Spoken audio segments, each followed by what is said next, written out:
But for the meantime, dito po muna tayo sa ating Food for the Soul and Food for the Spirit na hindi pwedeng mawala sa ating programa tuwing umaga.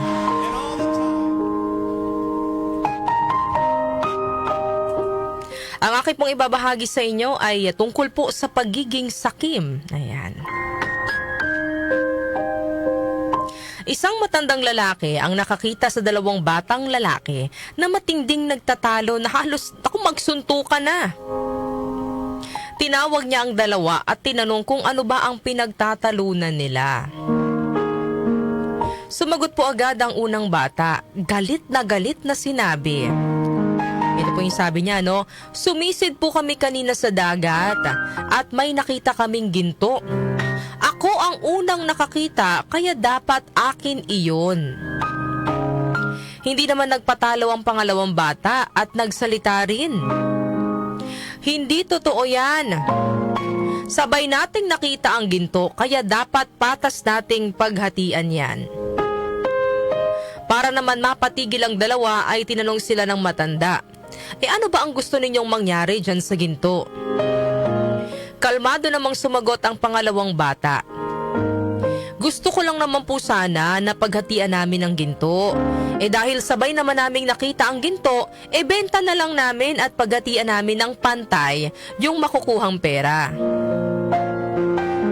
Hindi naman ito nagustuhan ng unang bata at buong kasakiman na sinabing, hindi ako papayag. Ako ang unang nakakita ng ginto kaya hindi ko kailangan makipaghati sa kahit na kanino. Dagdag pa ng bata, bibigyan ko na lang siya ng 5 barya pero sa akin dapat ang buong ginto. Nag-isip sandali ang matanda at saka sumang-ayon sa gusto ng unang bata. Sinabihan niya itong ibigay ang 5 barya sa pangalawang bata kapalit ng buong ginto. Ngingisi-ngisi naman yung unang bata na umalis dahil alam niyang nalamangan niya yung pangalawang bata dahil sa tansya niya maibebenta niya ang ginto sa mahigit 80 barya. Imagine, 5 barya lang yung binigay niya dun sa bata para lang tumigil, para lang pumayag na sa kanya na yung buong ginto. Tapos kapag binenta niya yung ginto, ang tansya niya, 80 barya yung makukuha niya.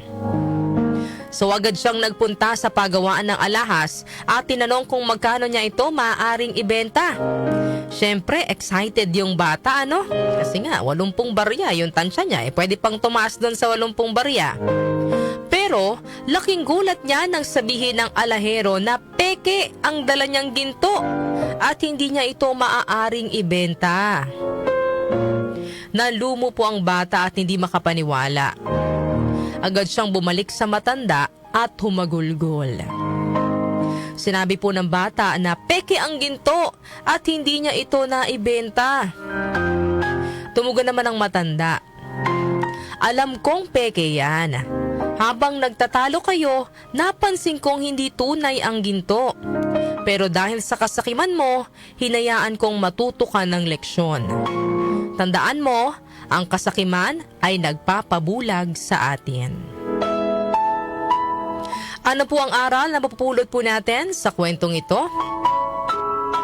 Naku, minsan po sa sobrang pagkagusto po natin na makuha ang lahat, yung mga inaasam natin, nakakalimutan na po natin kung ano yung tama. Gaya po nung batang sakim, akala niya panalo siya. Akala niya naisahan niya yung pangalawang bata kasi nakuha niya yung ginto. Pero sa dulo, siya pa rin po pala ang talo, no? Ganun po talaga yung kasakiman kapag pinairal natin, mabubulag tayo sa katotohanan. Hindi natin napapansin kung ano na po yung nagiging outcome ng kinikilos natin. Basta ang mahalaga, no? Makalamang makuha natin yung gusto natin.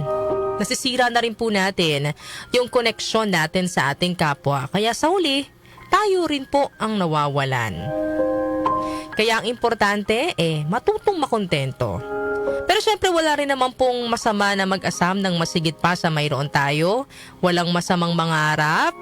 Pero dapat po ay wala tayong matatapakang tao para lang makuha ang mga inaasam natin sa buhay. Sabi nga po sa 1 Timothy chapter 6 verse 10,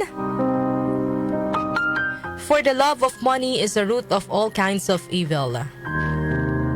Some people eager for money have wandered from faith and pierced themselves with many griefs.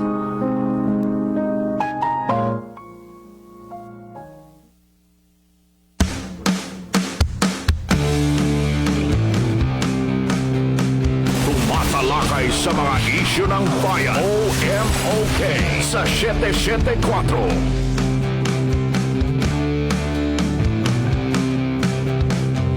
Ating sabay na salubungin ng umaga, tayo'y magtipon, makinig at makibaka. Tayo ay magkwentuhan, magbalitaktakan, isin ang buong bayan. Ang bawat Pilipino ay kasali dito, kasama sa ating barkadahan.